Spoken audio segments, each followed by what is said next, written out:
It is a profound honor for me to stand here today in the heart of Oxford.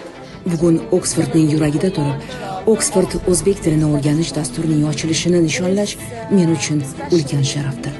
Oksfordning Bodlen kutubxonalarida o'zbek va chig'atoy tillaridagi nodir qo'lyozmalar saqlanayotgani kishini hayratga soladi.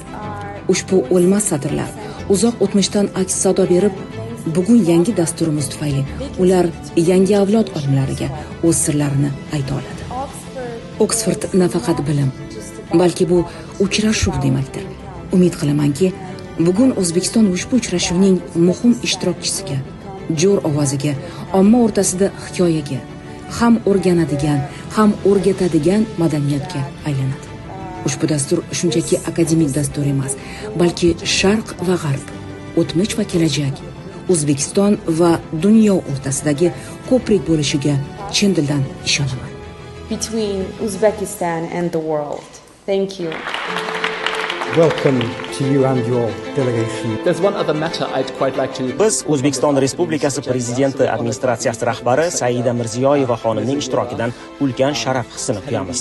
U kishi o'zining sermazmun faoliyati, nafaqat ilmiy yutuqlari, balki qator rahbarlik lavozimlari va ayollar huquqlarini ilgari surish yo'lidagi katta intilishlari bilan ham ajralib turadi. Xususan xotin-qizlarning ta'lim va sog'liqni saqlash tizimiga kirish imkoniyatlarini kengaytirish, shuningdek oilaviy zo'ravonlikni jinoyat deb e'tirof etish kabi tashabbuslarini qo'llab-quvvatlash yo'lidagi fidokorona sa'y-harakatlarini yuksak qadrlaymiz. Ushbu tinimsiz va ilhomlantiruvchi mehnatlari uchun chin dildan hurmat va minnatdorchiligimizni izhor etamiz. Tinglaganingiz uchun rahmat. Sizga yaxshi kun tilayman.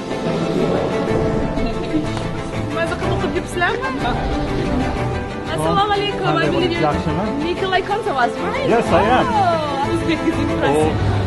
It's from what is now Uzbekistan. There you can see exactly what I was going to point out. Here and what.